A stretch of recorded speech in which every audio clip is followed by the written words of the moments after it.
Hello everyone, my name is Kevin Richardson. I am the Senior User Experience Architect here at Infragistics. I have all of your lines muted and we will get started in just a moment. I just want to give the last minute people a chance to sign into live meeting. And then just to answer the question out loud that was asked to me via chat a moment ago, yes, this presentation is being recorded and it will be made available to everyone later in the week. Typically we post to our Infragistics YouTube channel and email will get sent out to everybody who joins today or who signed up that they can go and view it there at their leisure.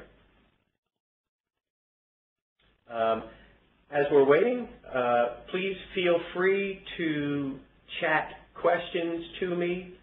I won't have a chance to answer them while I'm speaking, but the presentation itself should only take about 45 minutes, and I will get to as many questions as I can when we're finished, okay? All right, so let's start. This presentation, what to expect when adding user experience, is meant primarily for folks who are interested in bringing a user experience team or individuals onto their project, either as consultants or as full-time staff. And the idea here is to let you know who is going to be joining your team in those roles, what they'll be doing, when each task they do will be done, and then probably most important for you, how it will impact your team and your process, because this really is a participatory event for the team, the client team, and what you put into this process, you will get out of it. So I'll talk a little bit about that at the end as well. All right, so to begin then, a little bit about me, just a moment. I've been doing this for a very long time, if I can sum this up. I've done it for a lot of different companies, very large companies, very small agencies. I've done it in a lot of different verticals. And I also race now a motorcycle for Infragistics called Infragistics Racing. Make sure you keep an eye on our blog as it gets warmer, at least here in the East Coast, where in New Jersey today it's something like 11 degrees Fahrenheit, to see how we're doing. Okay, moving on. What is user experience? I want to step first just to talk a little bit about what user experience is, and then I'll get into those other parts. User experience is really kind of three components, three phases. Think of it this way. There's discovery, there's design, and there's development. And on this slide here, I have just listed under each of these circles the names of some of the things, some of the deliverables, some of the tasks that the team will be doing at these different points in this process. During the discovery phase, the team will be doing its research into your users. We'll be doing competitive analyses, review of requirements, architecture review, code review. If you have an existing site or application, maybe a performance review. Design, we'll be looking at interaction design, framework design, visual design. During a development, obviously, creating proof of concept, prototyping, doing the front-end work, the styling. And something that I want to reiterate as we go through this presentation is that the goal of the user experience team is to come into your project and fit into your project, not take over your project. If you hire someone who comes in and says, oh, no, I don't care how you're doing it, this is what has to be done, or it's not worth it, you should let those people go. And I will say that time and time again, and If it gets obnoxious, just chat me a question. Okay. What user experience is, you can think of as a process. Think of it as the cogs in an engine, each one affecting the other, each one required to make the other turn. And the purpose is to bridge the gap between business technology and the requirements of people. User experience also needs to be mindful of existing and required new features and functionality. It also needs to be mindful of your legacy systems, not only from a development point of view, but from a user point of view. Keep in mind, most system design, and sometimes some web design, is not used by users in isolation. So it's important to maintain an eye toward the environment in which this new application will live, both from a technical point of view and from a user's point of view. It's important to understand who's going to use the system and why they're going to use the system. When and where will the system be used? And perhaps most importantly, what users need to accomplish through their interaction with this system. And that's key, and I'll bring this up again later as well. User experience is also an exploration of different interaction models. It is as much science as it is a creative process. It also means that we do fast, early, and iterative validation. I may have a pretty good opinion as somebody who's been doing this for a long time, which maybe counts for a little bit, but really you shouldn't be taking my word for it, nor should you be taking your own word for it. Clients always have very strong beliefs of what they know their users will need. But we do validation, usability testing of different sorts to make sure that we all understand from the users themselves what they will use. The team itself is composed of people with some different backgrounds. User experience architects, also known sometimes as human factors people or design research people or user experience or user interface people. These are the folks with psychology backgrounds, anthropology backgrounds, folks with backgrounds specifically with degrees in human factors or human-computer interaction, product design, interaction design, and you'll see some overlap here. And that overlap, while not done on purpose, does serve the needs of our clients when you can have an individual that is able to bridge the gap, not only between you and your users, but between the different areas of specialization on the team. You'll notice that visual designers also come sometimes from a product design background, or in fact an interaction design background, some schools. Also have backgrounds in communications or graphic design, probably more traditionally fine arts. This is what most people think of when they think of visual designers. And then developers, computer science, software engineering, and architecture, but also with backgrounds in visual arts, as well as different platforms and different language specialties. The purpose of the team is to uncover requirements.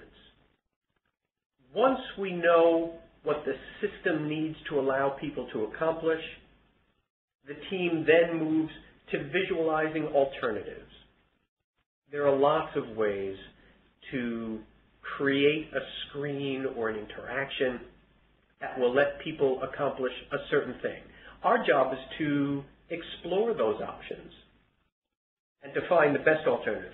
And then obviously the development team job is to put form to that, to make it work, to bring it to reality.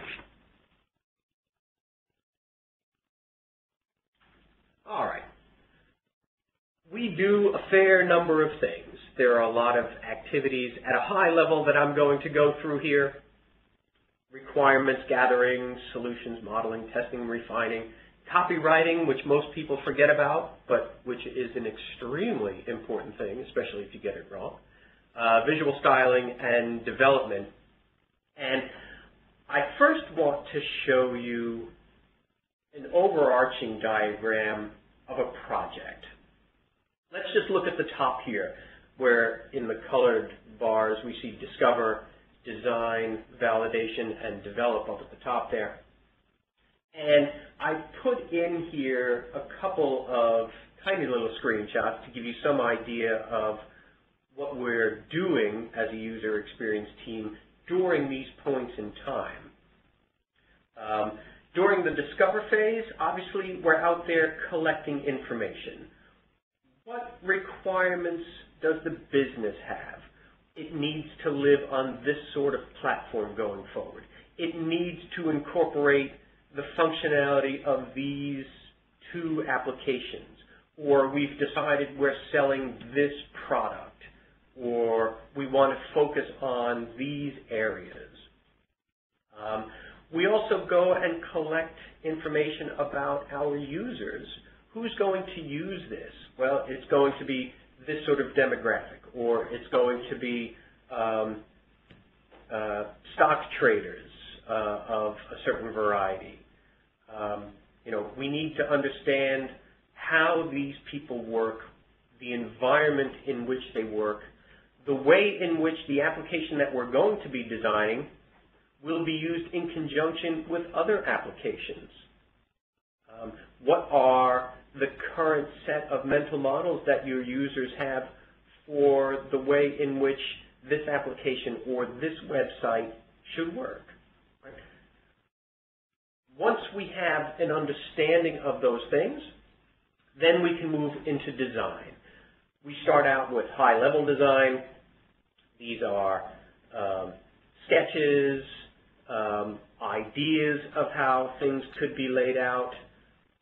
We move from that to more detailed designs, probably in a fashion you may be more familiar with, things specifically wireframes.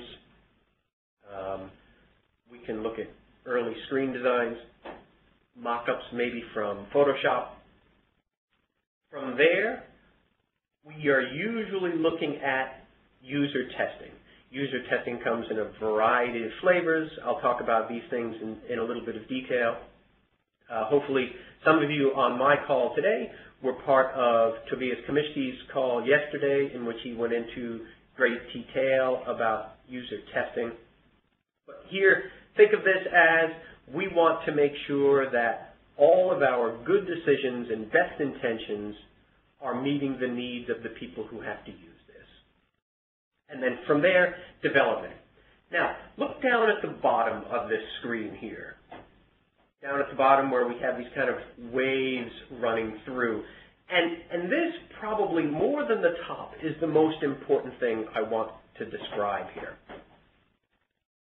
The different colors, obviously from the legend you can tell, represent the different areas of specialty that I described a slide or two ago. And their height in this flow across these stages indicate their involvement in that stage. Notice at the beginning of a project where we are understanding the current state, the business requirements, that representatives from user experience architecture, from design, and from development are all involved, right? And it makes sense because all have something they need to know in order to do their jobs. As we progress, development ramps down, design ramps down a little bit because this is primarily a research phase, so the user experience architect is generally the person who's in charge during this, but supported very strongly by design. As we move into the design phase, obviously research, user experience architecture ramps down a little bit, and now we support design. This obviously becomes more of sketching, more of laying out wireframes. This can vary a little bit depending upon the individual and the organization that you bring in to do this work.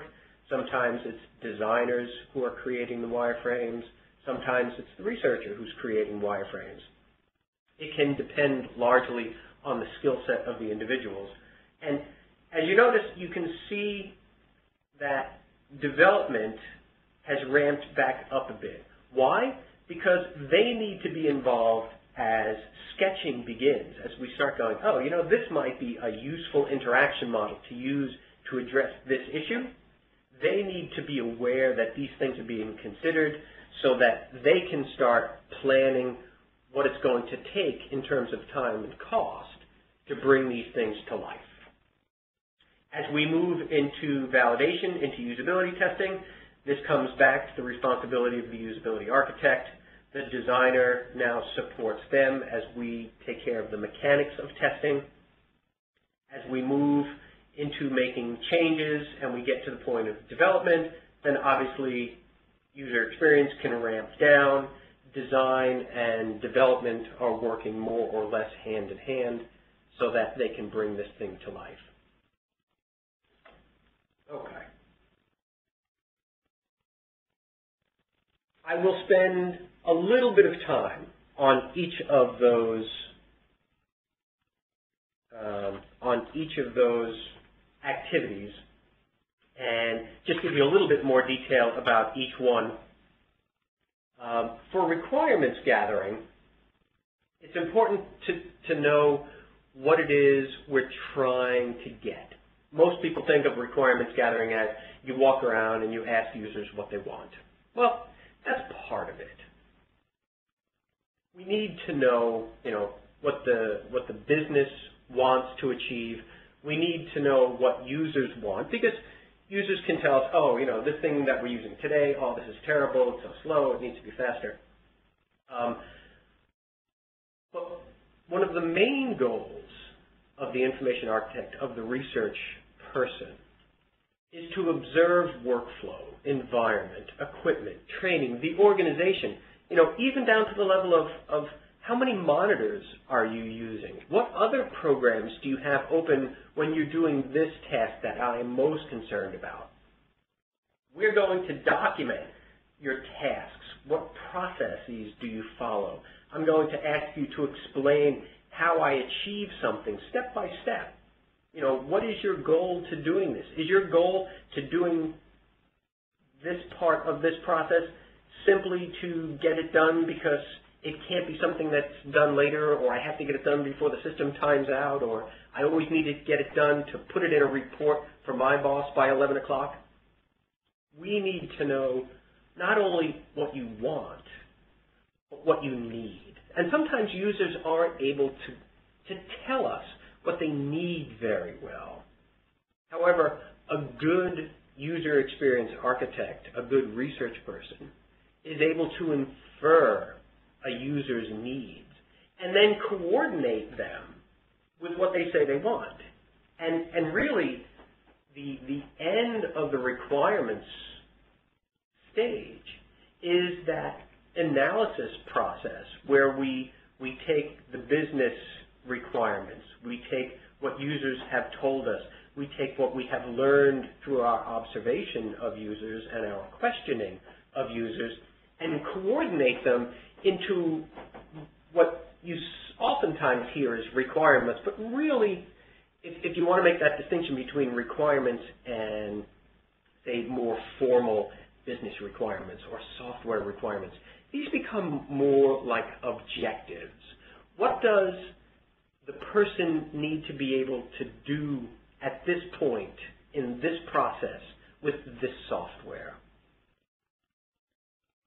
It does sound a little bit hazy, right? Requirements are nice and clear. I need to be able to do X at point Y. But there are a lot of different ways of creating a system, of designing a system that allow users to do a certain thing. which is why I like to use the word objectives here more than requirements. And the reason is because of what we do next. This is the first part of modeling a solution. This really is, from a design point of view, where we start sketching. You know, what are the big questions that we've learned that we need to solve for? And at this point, from a client's point of view, you should be involved. It makes perfect sense. We collect all this data. We need to think about it a little bit. Fine, let your team think about it a little bit. But when we start drawing things, big blocks on a whiteboard or pencil and paper, the client should want to be there. Sometimes clients don't want to be there. If you have a good consultant or a good user experience team, they will pester you until you finally relent and join them in this. And if they don't, that should be a concern. But what you're going to see at this point is sketches, like this one, financial, big questions. You know, how much do I have now? Am I going to be able to retire at this number? How has this been changing over time? This is a set of objectives that can be met through any number of different design artifacts, of layouts, of screen interactions. I need to accomplish these goals. This is what the user needs to know.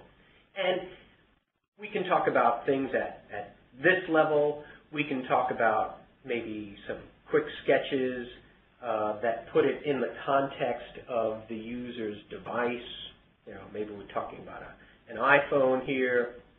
At the bottom here, maybe we're talking about something that's going to be in Windows 8 on a Microsoft Surface. And that has a slightly different information architecture than people are used to seeing. But these are the sorts of big questions that we start out by looking at. From here, we're moving from these sort of low fidelity sketches on the left to higher fidelity sketches on the right. Things that are starting to look, more and more like the traditional wireframes. And you can see that there is some consistency here. You know, we can talk about this as a way to visualize information. We can talk about ways of interacting with this little nautilus shell picture here that's been scribbled on a piece of paper, and maybe see how in detail that might get presented on the screen. How might people interact with it once we have more of the layout accomplished around it? And these just happen to be some sketches I did for an iPad for this. But you know, we're moving from less detail to more detail. And from there, we get to very formalized wireframes. These are things that look pretty much like screens, except they don't have color, they don't have branding, they don't have iconography. They probably don't have final content or much content at all. But what they do allow us is a view into how the system will work. Certainly from a large information architecture point of view, are things organized the way a user expects them to be organized, rather than, you know, is this paragraph of text correct? Once we've got wireframes, sometimes even just sketches, we can start doing usability testing. Usability testing doesn't need to mean formal. I'm going to bring you into a usability lab, sit you down in front of a working prototype with an eye tracker connected to it so I can watch exactly what you do when you do it. It could be as simple as taking sketches out and putting them in front of typical users and saying, you know, if this were on your screen and you were trying to determine X from this little component, show me how you would do that. You know, we can test interaction models, we can test individual screen components or wireframes or prototypes, you know, from low level of detail to the most detailed to make sure that our best ideas of what will be useful to individuals, what will be innovative, and allow them to do more than they thought they could, really is useful to people. Once we have some idea of how the overarching information architecture is going to be laid out and how individual screens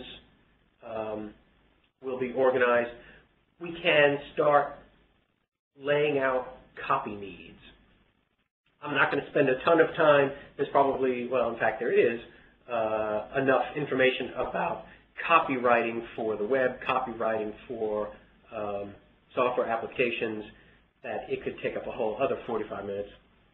Suffice to say that most people don't think about it, and it is as important as any other step that we're doing. There are people who do this for a living.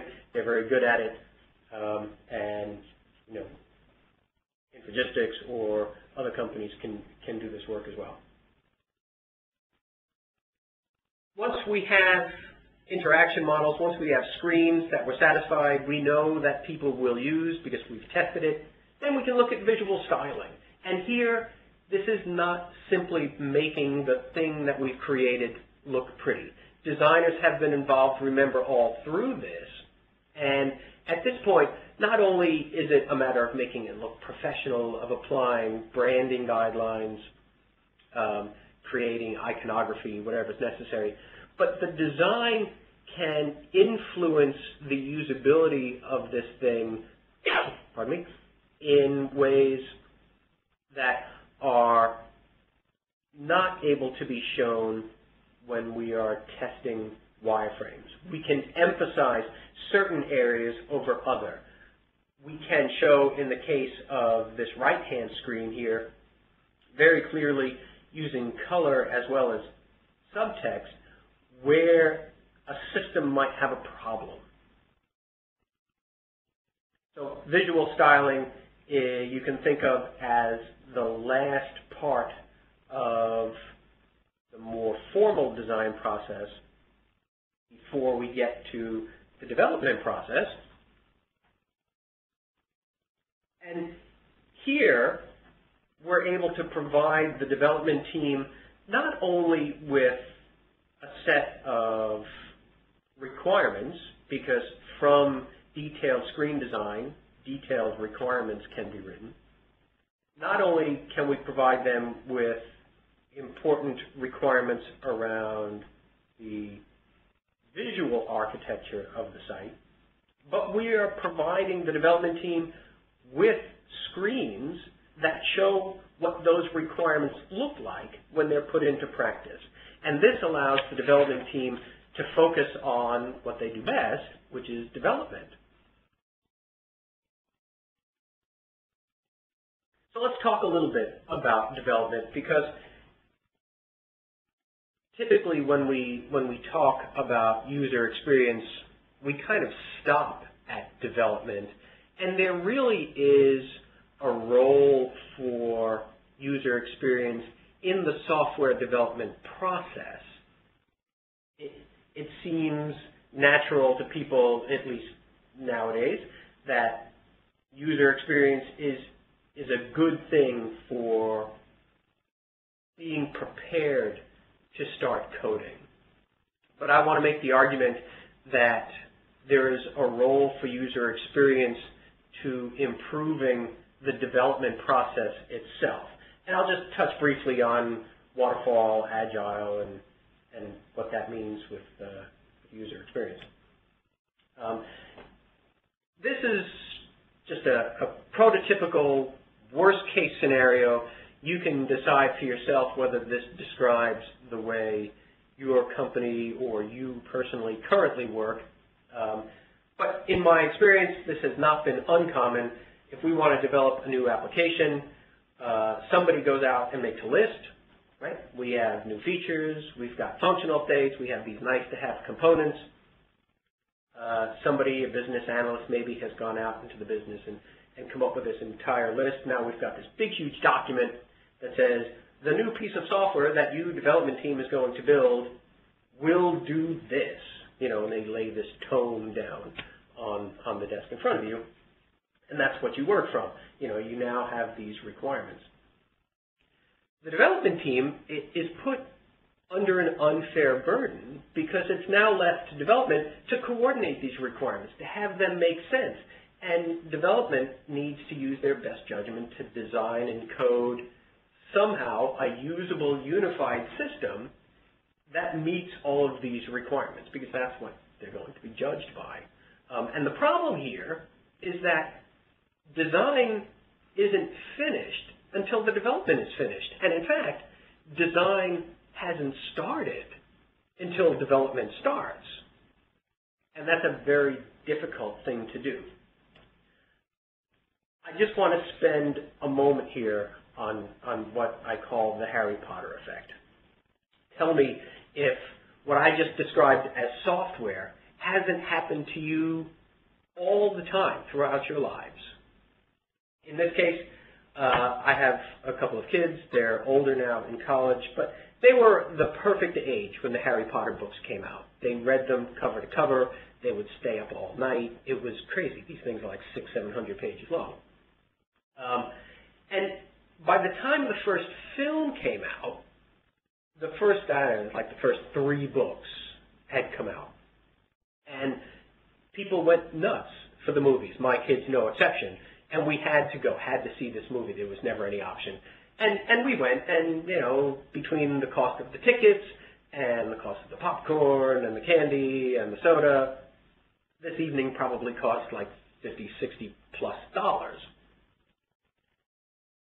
Without fail, movie's over, we walk out, hey, what'd you think of the movie? It wasn't that good. And we were shocked. What do you mean it wasn't that good? It was, this fantastic depiction of the, first book and a half, whatever it was. And they said, well, it wasn't the same as what the book was. And I said, what do you mean? Well, when I read the book, I knew what this thing was going to look like, or I knew what that person was going to sound like, and the movie didn't capture that. They didn't put it quite in those words. But what they were telling me was that the movie didn't match the book in their head. This is exactly the same problem that happens with software development. We have a book. We have requirements, and as the project begins, everybody's pretty happy, right? Everybody looks at the requirements document. Everybody says, yep, that's right. Everything I want this thing to do is in there. You captured it correctly. No risk at all. Everybody's happy. As soon as development starts, the probability of the final design failing to meet people's expectations increases. Why? Because using their best judgment, design decisions are being made. And there is no way to capture the picture stakeholder A had in his or her head when you're doing this work. It's just not possible. Until at some point there is a finished piece of code, alpha, beta, whatever, and the blanket comes off the top and you go, ta-da! And the people who have paid for this thing go, oh, is that what it was? That's not kind of what I imagined it would look like. And at that point, there's this big scramble to try and recode to make it more accurately match what somebody thought it would look like, regardless of whether or not it meets the requirements. Waterfall has always had this problem. Agile was kind of a way of trying to deal with that by creating individual components that you could look at earlier. But it really doesn't address the fundamental problem. Not only do we get individual components, which may or may not match what somebody had in their head, if indeed they had an idea of what an individual component might look like, but I'm still not seeing the whole thing until it's finished. So risk continues to increase because the probability of the design not meeting my expectations continues to increase. Usability, user experience, plus software development changes these models and fits into these models, which is key here. When we're talking about a user experience team joining a development effort,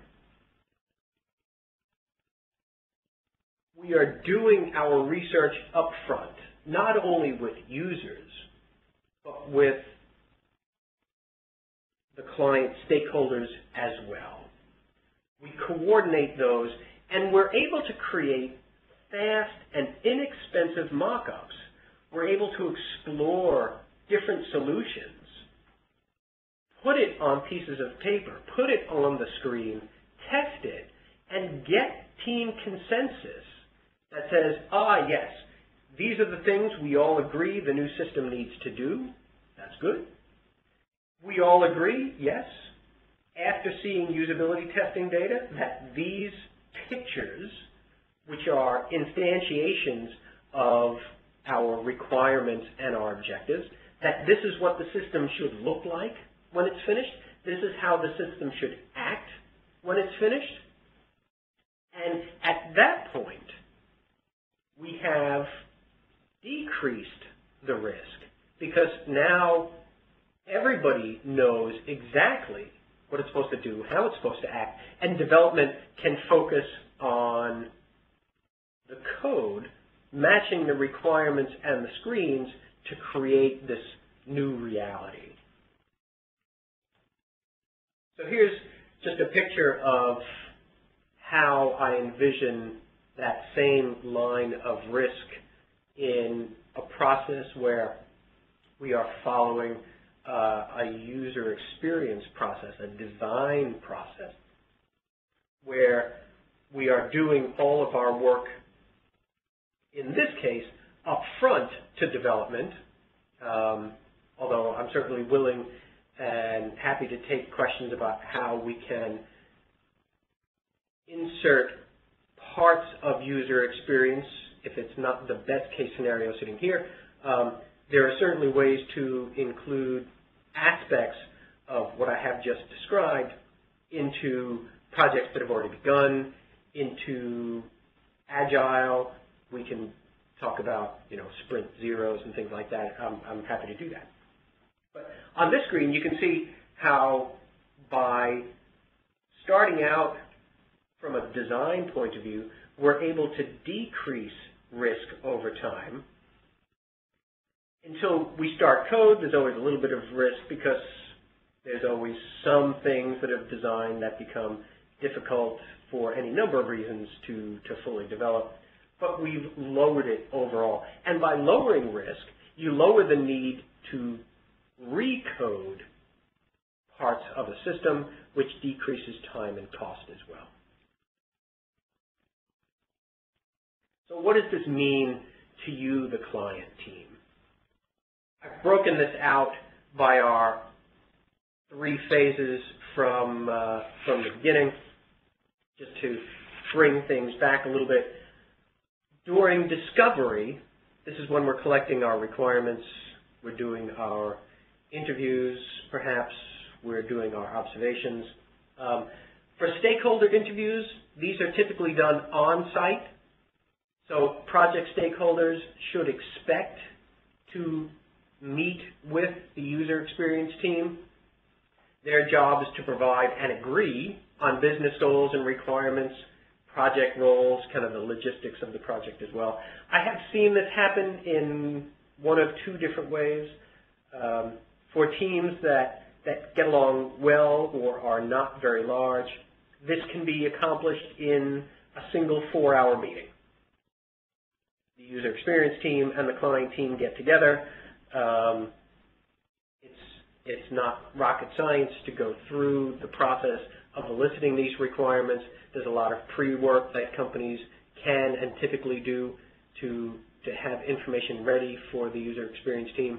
I have also seen this done where the stakeholders may not entirely agree on the future direction, at which point, from the user experience team, the individual clients become almost like users of a new system, and we can interview them individually. Obviously, from a calendar point of view, that takes longer, and then we will coordinate what we learn as requirements from each of those individuals into a set of unified requirements and objectives that the team must meet again to come to agreement on. For user interviews, you may hear terms like contextual inquiry or observation. Interviews can be done over the phone. That's okay. Typically, we like to mix that up. We like to see as many people in person as possible so that we can understand the nature of the workspace, the nature of the other applications. Working with someone one-on-one allows them to, as the expert, step the user experience team through their process, which we can then validate with other users over the phone once we have a good understanding of the process. These are typically individual sessions. The key here is with a representative sample of users.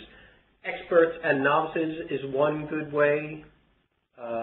The question is always, okay, how many people do you need to speak to, because this is going to be an hour out of their day. How much is this going to cost me? That's a difficult number to give. You know, imagine if you have 10 developers and we need to gather requirements from some subset of them. If they are all exactly alike, I can talk to one person because that person will exactly represent the needs of the other 9. If half of the people have been there for 20 years, half of the people are right out of college, I probably want to see more like 10%, maybe 20%. If you have a user experience team who says, no, no, no, I won't work with anything other than a certain percentage, you should be concerned. While speaking to one individual out of 1,000 may give me very unique data and not represent the larger group, I can learn something from any number of people that I speak to.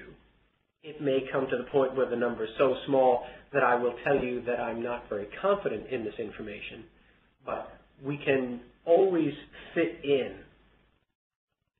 user experience activities with minimal disruption to the team. During this time, not only do we need users, but we need a key stakeholder to support us. Sometimes it's simply a matter of logistics, organizing.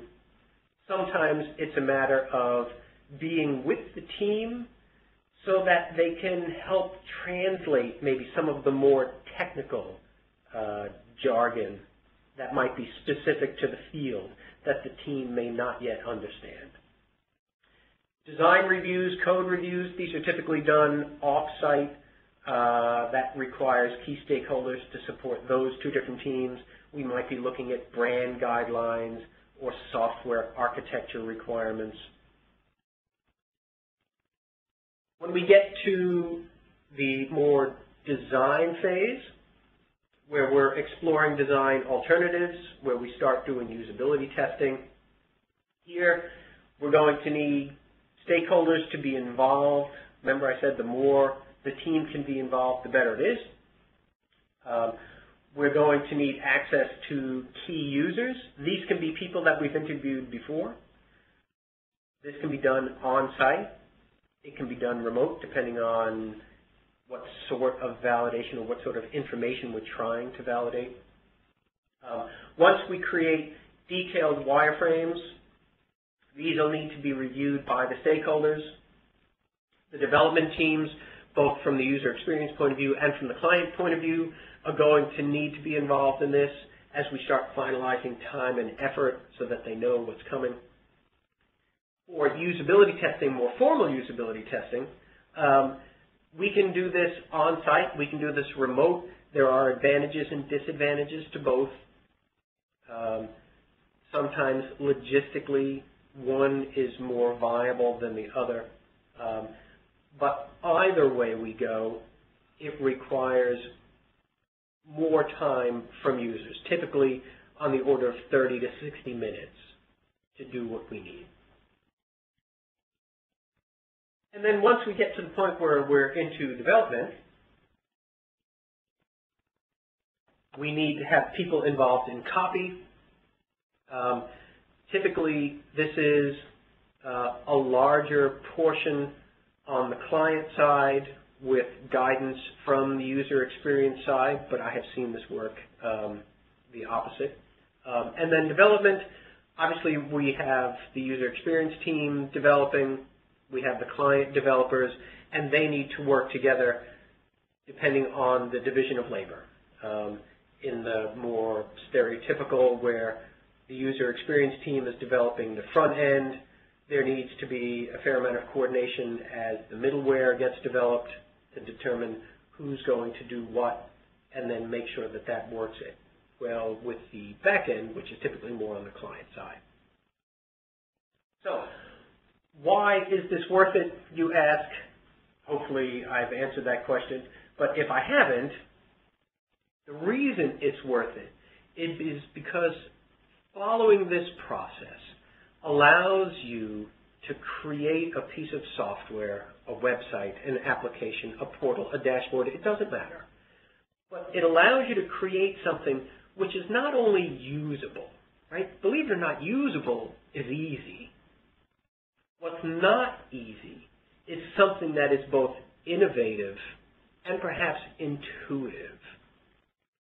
The design process that I just described, this user experience team, what they allow you to do is to go beyond simple incremental improvement and save money while you're doing it.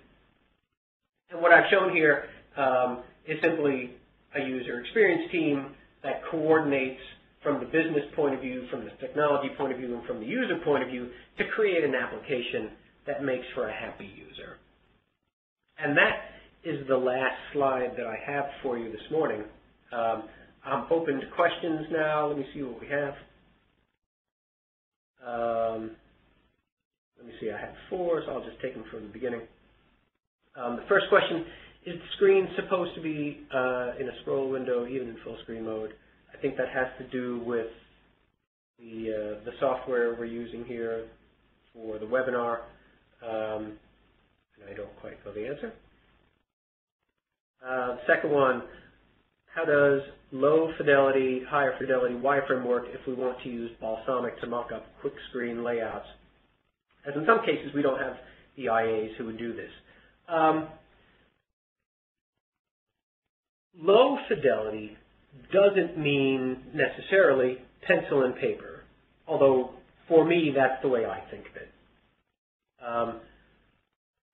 Think of low fidelity and high fidelity wireframe not based on what application I'm going to use to create these things, whether it's Balsamiq or Visio or our product Indigo Studio or a sharpened number 2 pencil. It's relevant only in the amount of detail that you're attempting to provide.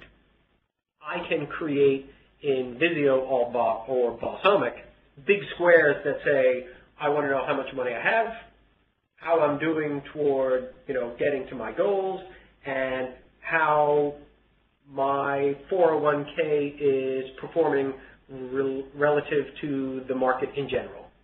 Right? It doesn't matter what software I use to start at that level of detail. The importance is understanding those large objectives and then working your way through creating visual alternatives that allow people to achieve those objectives. For applications requiring frequent updates over a large number of records, do you have any comments on user experience where data is updated directly in a grid display of the records versus a form.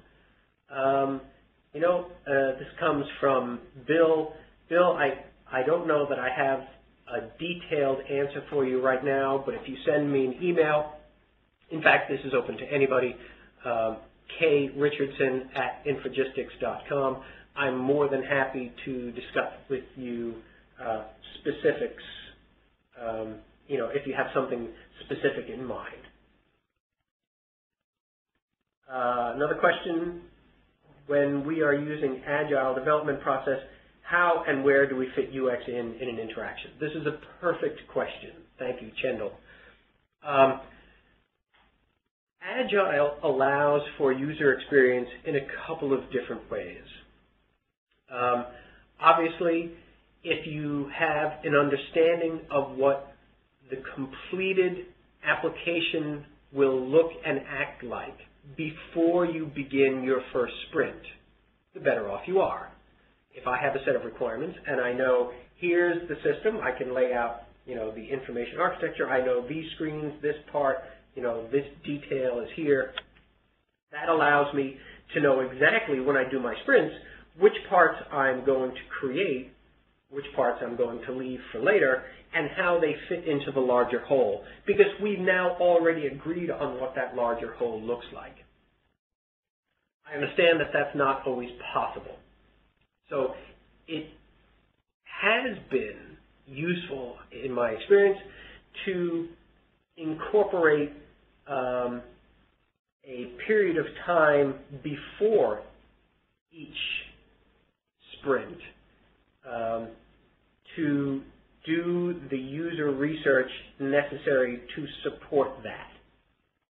It's not as useful because we don't know really what the system is going to look like until we're finished, but it doesn't severely impact the overall timeline because I'm not doing the user research to understand the entire project. I'm using it to understand what's necessary perhaps for certain components or certain bits of functionality. It's okay. It's not, the best solution, but it will improve the process. Let's see, the next question. What do I think about the Windows Metro style? My personal opinion in terms of its graphic layout, I like the flat chromeless style. I like the ability and the way of bubbling useful information up to the top rather than simply have a set of icons which are shortcuts to particular bits of functionality, of bubbling that functionality up, even if it's who my latest email is from and how many I have and what the weather is today and, whether or not my team won last night. I think that idea is good. If we're talking about the kind of Windows 8 information architecture change where, instead of having a more strict hierarchical model where individual screens are allowed to scroll to any length, now we've got a screen that can only display as much information vertically as there is screen resolution, and everything else has to pan to the right or left. I'm not so sure yet. I think it's still new. I have looked personally at one or two applications that I've designed to fit that model. It's interesting. I'll give it that much at the moment. It's going to take a little bit of changing the way I, and maybe everybody else, views the way things should work. It's a change to a mental model which is now, in my case anyway, 20 plus years in the making. In UX, who and when is performing testing? Typically, testing can be done from the early points of the design process where I may have the idea of how a particular on-screen component or widget might work, or an interesting interaction model that might solve a particular problem that users have, where I can take out on truly just a sketch on a piece of paper and put it in front of somebody, all the way through formal usability testing. Once we have a design mostly fleshed out, we have screens laid out, we have navigation, we have components, we know where things are going to work and how things are going to work, and we can put in front of people formally. This is typically the user experience architect. The usability testing person is usually somebody for that. And as I said in my slide, that can be done in person, it can be done remotely. There are different methods of testing which can be used to address certain issues or circumvent certain logistical problems.